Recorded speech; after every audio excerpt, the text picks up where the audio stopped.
Morning day student. बेटा आज के इस लेक्चर में हम लोग बात करें class 12th English medium biology NCERT के आप लोगों के next topic that is genetic code की। जेनेटिक कोड क्या है? आनुवंशिक कोड। ठीक है, ये क्या कहते हैं बेटा? जो रेप्लिकेशन के दौरान और आप लोगों के ट्रांसलेशन के दौरान, ट्रांसक्रिप्शन के दौरान न्यूक्लिक एसिड्स जो है वो बने। अब देखो क्या करें, during replication and transcription the nucleic acid was copied to form another nucleic acid, hence these process are easy to conceptualise. अच्छा, ये प्रोसेस क्या है? बहुत ईजी है टू कंसेप्चुलाइज, मतलब याद करने के लिए ऑन द बेसिस ऑफ कॉम्प्लीमेंट्रिटी।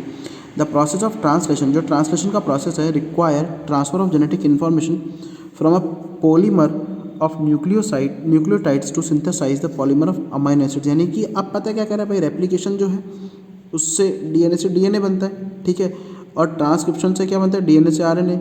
लेकिन अब डीएनए से आरएनए तक बनने में हम लोग स्टॉप नहीं हो जाएंगे, हम लोग क्या बनना है? आरएनए से प्रोटीन, तो उसको आप लोग क्या बोलते हैं? ट्रांसलेशन।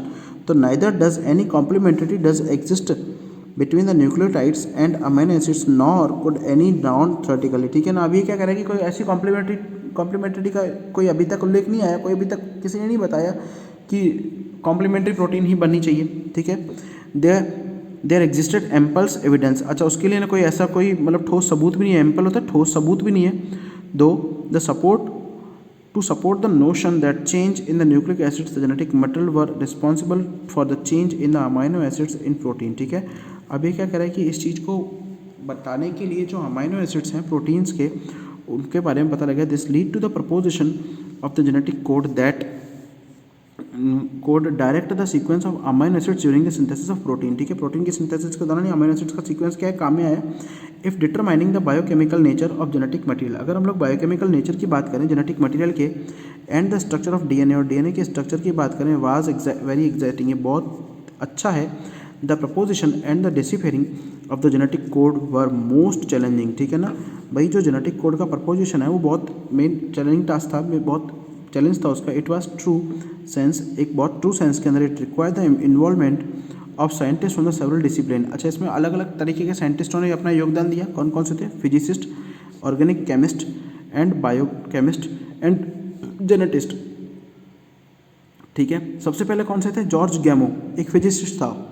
उसने बताया कि केवल 4 डीएनए में क्या है, 4 बेस पेयर है डीएनए और आरएनए में, एडेनिन, ग्वानिन, थाइमिन और साइटोसिन। जबकि आरएनए में क्या है? 4 है, एडेनिन, ग्वानिन, यूरासिल और साइटोसिन। ठीक है, ये चारों ही तो हैं।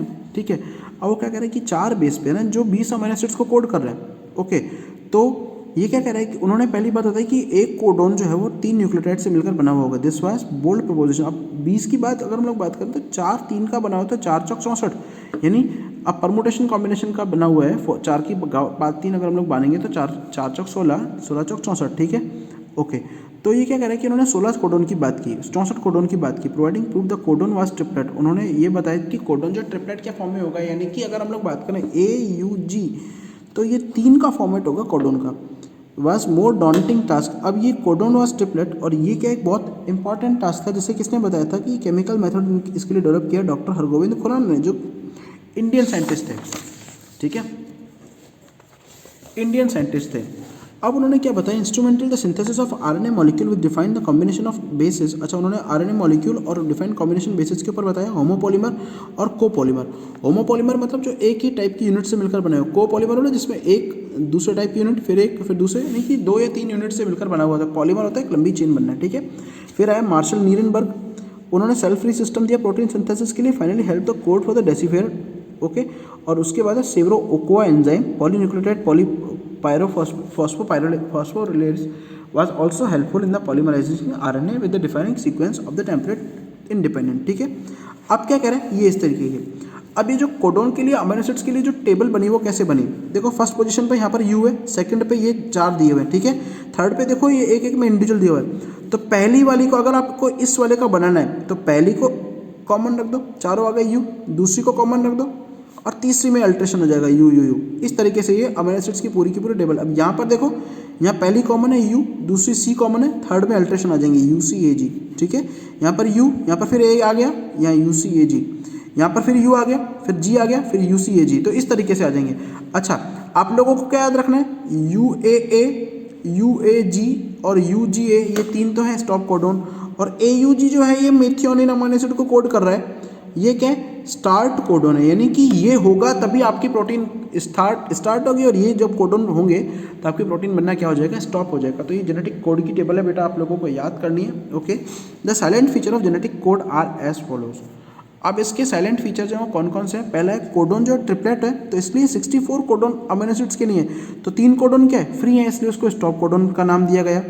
ठीक है, क्लियर है, यानी कि वो किसी अमीनो एसिड को कोड नहीं कर रहे हैं। Some amino acids coded by more than 1 codon. अब कुछ ऐसे अमीनो एसिड्स हैं कि जो एक से अधिक कोडोन जिनको कोड कर रहे हैं, तो इसलिए आप लोग कोडोन को डिजेनरेट बोलते हो। Codon is read in mRNA, जो कोडोन है एमआरएनए के अंदर पढ़ा जाता है एज अ कंटीन्यूअस फैशन, वो लगातार, यानी इनके अंदर कोई कॉमा कोई पंक्चुएशन। अब यू यू यू है तो ये तीनों ही पढ़े जाएंगे, इनमें कोई कॉमा नहीं आएगा, कोई ब्लैंक स्पेस नहीं आएगा। ठीक है, पंक्चुएशन होता है बीच में गैप आना।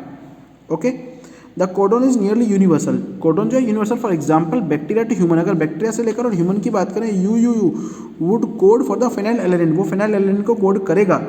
ठीक है, करेगा। Then some exceptions to be this rules, अब कुछ एक्सेप्शन हो सकते हैं। ठीक है, माइटोकॉन्ड्रियल कोडोन्स के अंदर। ओके, AUG जो उसका ड्यूअल फंक्शन है, यानी कि एक तो ये मीथेन अमीनो एसिड को कोड करता है, ठीक है, और दूसरे इनिशिएटर कोडोन है, स्टार्ट कोडोन कहलाता है। और UAA, UAG और UGA ये क्या है, स्टॉप कोडोन और टर्मिनेटर कोडोन होता है। अब ये क्या कह रहे हैं, AUG, आप लोग टेबल में देखिएगा, मैं यहाँ पर बता रहा हूँ आप लोगों को। AUG जो है ये मीथियोनिन अमीनो एसिड को कोड करता है, और ये बाकी फिनाइल एलेनिन को कोड करते हैं, चारों के चारों। तो इसकी चेन किस तरीके से बन के आएगी, मीथियोनिन, phenyl alanine, phenyl alanine, phenyl alanine, इस तरीके से इन लोगों की चेन बनकर आएगी। ठीक है, अब है mutation and genetic code. Mutation and genetic code, भाई जेनेटिक कोड में म्यूटेशन किस तरीके से आ सकता है। ठीक है, तो म्यूटेशन क्या होता है, सडन चेंज आना, relationship between the genes and DNA are understood by the mutation. आप ठीक है, म्यूटेशन मतलब किसी भी जीन के अंदर, किसी भी कोड के अंदर, जेनेटिक कोड में क्या आना, चेंज आना। ठीक है, ओके। अब ये म्यूटेशन में होता है बेटा, कौन कौन से, चैप्टर नंबर 5 में आप लोगों ने पढ़ रखा है पूरा का पूरा। Rearrangement in a segment of DNA are easy to comprehends, it में रिजल्ट इन लॉस और गेन ऑफ जीन। अच्छा, इसमें ये किसके कारण होता है, या तो कमी हो जाए या फिर एक्स्ट्रा कॉपी जुड़ जाए फंक्शन के। The effect of point mutation, point mutation का जो इफेक्ट है will be explained here. A classical example of point mutation is a change of single base pair in the gene for the beta globin chain that result in the change of amino acid residue glutamate और valine. ठीक है, वो glutamate से और valine तक के change में आता है। It result into disease condition called sickle cell anaemia, जिसे आप लोग सिकल सेल एनीमिया बोलते हैं। Effect of point mutation so that insert और डिलीट। अच्छा, अब ये क्या है कि इंसर्शन और डिलीशन के कारण हो रहा है। ठीक है, जैसे अगर आप लोग बात करो भाई पूरा का पूरा जीन के अंदर, अगर आप लोग देखो, Ram has red cap, Ram has red cap, अगर बी लेटर ऐड कर दो, बी अगर ऐड हो जाए, आर की जगह बी आ जाए तो चेंज हो जाएगा, पी अलग हो गया इसलिए चेंज हो जाएगा। ठीक है, अब फिर आई हो जाएगा अगर सिंगल ऐड हो गया। अब बिग पूरा एक शब्द ऐड हो गया तो राम हैज़ बिग ऐड गया, पूरा सेंटेंस ही चेंज हो गया। ठीक है, ऐसा ही सेम राम हैज़ EDC, अब आर पहले डिलीट हो गया, फिर ई डिलीट हो गया, फिर राम हैज़ कैप, यानी कि रेड पूरा का पूरा डिलीट हो गया। ठीक है, इससे क्या निकला, आर निकला बाहर, इससे RE निकला और इससे RED पूरा निकला, तो इससे क्या हो गया कि पूरा का पूरा चेंज हो जाएंगे। तो ये क्या कह रहे हैं कि म्यूटेशन के कारण जेनेटिक कोड चेंज होते हैं, जिसके कारण आप लोगों की प्रोटीन का फॉर्मेशन है वो भी क्या हो जाता है, ब्लॉक हो जाता है। ठीक है, और ऐसे प्रोटीन, ऐसे मैकेनिज्म आप लोग फ्रेम शिफ्टिंग और फिर डिलीशन म्यूटेशन बोलते हो। ठीक है, अब tRNA को बेटा बेसिकली ट्रांसफर RNA बोलते हैं, और इसका जो मॉडल दिया था वो क्लोवर लीफ मॉडल था। ये कुछ इस तरीके के स्ट्रक्चर दिखाई देते हैं, इन्वर्टेड एल की तरफ, इन्वर्टेड एल की तरह। ठीक है, अब इन्वर्टेड एल की तरह तो दिखाई देता है, लेकिन इसमें होता क्या है, अगर हम लोग बात करें tRNA की, तो tRNA का स्ट्रक्चर कुछ इस तरीके का होता है, क्लोवर लीफ मॉडल होता है। 4 जैसे हेयर पिन लूप है ना, ये इस तरीके से 4 हेयर पिन बनी हुई है और इस तरीके से। ठीक है, थर्ड पॉइंट CC एंड है। ओके, अब ये क्या कह रहा है कि क्लोवर लीफ मॉडल है।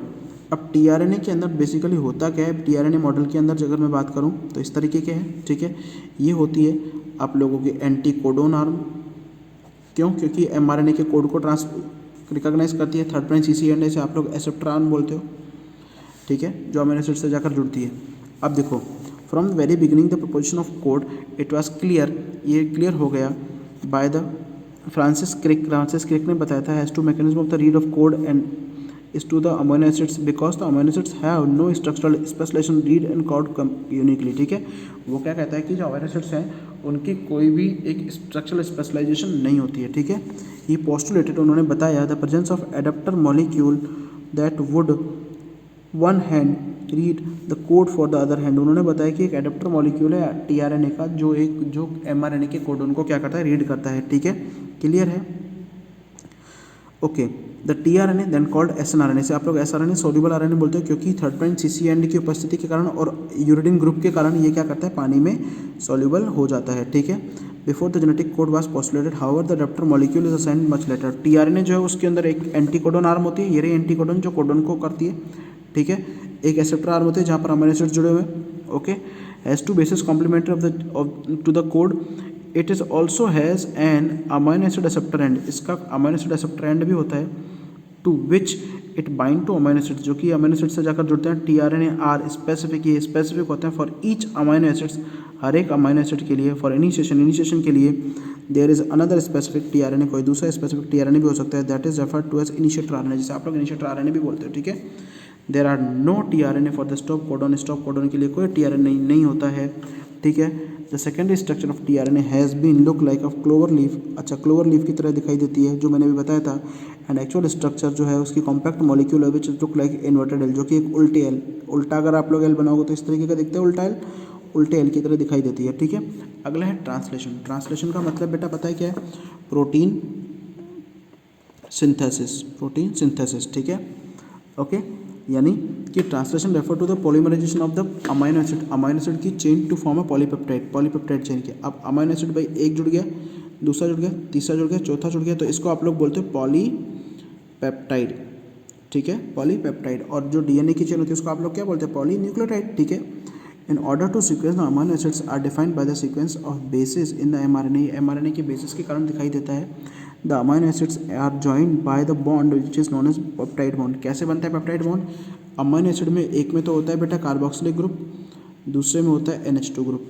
अब कार्बोक्सिलिक का OH और इसका एक हाइड्रोजन जो है तो C डबल बॉन्ड ONH, ठीक है, इस तरीके से ग्रुप बनता है, इसे आप लोग क्या बोलते हो, पेप्टाइड बॉन्ड बनते हो। और ये पेप्टाइड बॉन्ड क्या है, ये पेप्टाइड बॉन्ड जो है ये प्रोटीन फॉर्मेशन के अंदर काम आता है। और formation of peptide bond requires energy, इसके लिए बहुत एनर्जी की रिक्वायरमेंट होती है। देयरफॉर यद्यपि the first phase of itself amino acid are activated, सबसे पहले अमीनो एसिड्स एक्टिवेट होगा, यानी अमीनो एसिड उसके ऊपर चार्ज ATP मॉलिक्यूल बन जाएगा, जैसे आप लोग चार्ज अमीनो एसिड बोलते हो। और ये चार्ज अमीनो एसिड्स जो हैं ये tRNA के ऊपर जाके जुड़ जाएंगे, ठीक है, जैसे आप लोग बोलते हो अमीनो एसिलेशन ऑफ tRNA, ठीक है, amino acylation of tRNA, okay.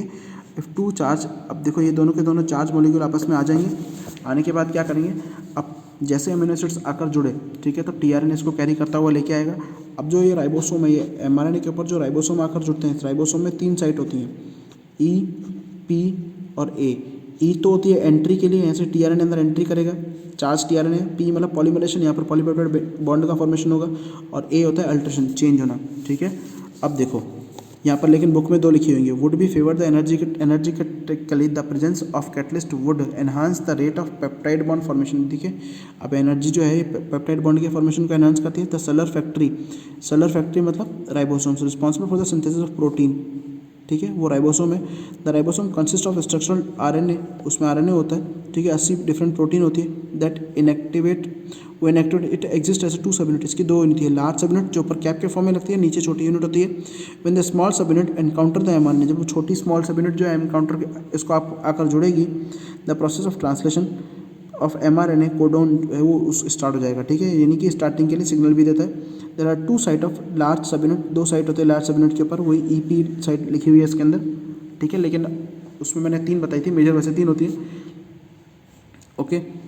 for the subsequent amino acids to bind and thus to be close enough to each other for the formation of the peptide bond. The ribosome also act as a catalyst. Ribosome जो है catalyst की तरह काम करता है, ठीक है, एक कैटलिस्ट की तरह भी काम करता है। 30S rRNA बैक्टीरिया के अंदर एंजाइम राइबोजाइम की तरह भी काम करता है formation of peptide bond, okay. ये राइबोसोम का दूसरा काम आपके NCERT में क्वेश्चन भी है, 6th और 7th क्वेश्चन जो भी है, ठीक है।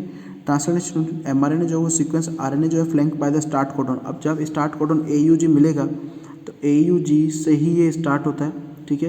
स्टार्ट कोडॉन आकर जुड़ा, स्टार्ट कोडॉन आकर जुड़ने के बाद क्या होता है, वो the stop codon code for the polypeptide. Start codon से स्टार्ट होता है और स्टॉप कोडॉन तक जाता है, ठीक है। An mRNA also has some additional sequences, इसके लिए काफ़ी सीक्वेंसेस होते हैं that are not translated and are referred as untranslated region. अब कुछ ऐसे रीजन्स होते हैं जिनके अंदर बेटा कोई भी अमीनो एसिड कोड नहीं करते, जैसे आप लोग UTR बोलते हो। UTR का इंपॉर्टेंस क्या है, they are present in both five prime end and 3' end, ठीक है, आफ्टर स्टॉप कोडन, स्टार्ट और आफ्टर स्टॉप के बाद में होते हैं, they are required for the efficient translation process, लेकिन ये ट्रांसलेशन प्रोसेस को पूरा करने के लिए रिक्वायर भी होते हैं, ठीक है। फॉर द इनिशिएशन, अब इनिशिएशन के लिए बेटा IF1 लगता है, इनिशिएशन फैक्टर 1 लगता है, IF2 लगता है, IF3 लगता है, इस तरीके से काफ़ी फैक्टर लगता है, नोट्स में आपके दिए हुए हैं, ठीक है। That is recognise only by the initiator tRNA. The ribosomes proceed the elongation phase of the protein synthesis. During this stage, complex protein of the amino acids linked to the tRNA subsequently bind to the appropriate codon of the mRNA by forming the complementary base pair with the tRNA anticodon, ठीक है। The ribosomes move from the codon and codon along with the mRNA, ठीक है, ये codon से move करता है और codon along with the mRNA. Amino acids are added, अब इसमें अमीनो एसिड ऐड करते हैं बेटा, ठीक है। जैसे ही राइबोसोम में मूव करता जाएगा, अमीनो एसिड ऐड करते जाएंगे, ऐड करने के बाद उसको डायरेक्टली सीक्वेंस में आप लोग डाल दोगे, ठीक है। और इसमें रिलीजिंग फैक्टर जो है, अब जब रिलीज होगा तो रिलीजिंग फैक्टर जो है वो आके बाइंड हो जाएगा RF, और जब रिलीजिंग फैक्टर बाइंड हो गया तो राइबोसोम वहाँ से हट जाते हैं, और हटने के बाद क्या होता है, बेसिकली प्रोटीन की जो है आप लोगों की रिलीज हो जाती है, ठीक है। क्लियर है। अगला आता है रेगुलेशन ऑफ जीन एक्सप्रेशन, ये बेटा हम लोग नेक्स्ट वीडियो के अंदर कलेक्ट करेंगे, ठीक है।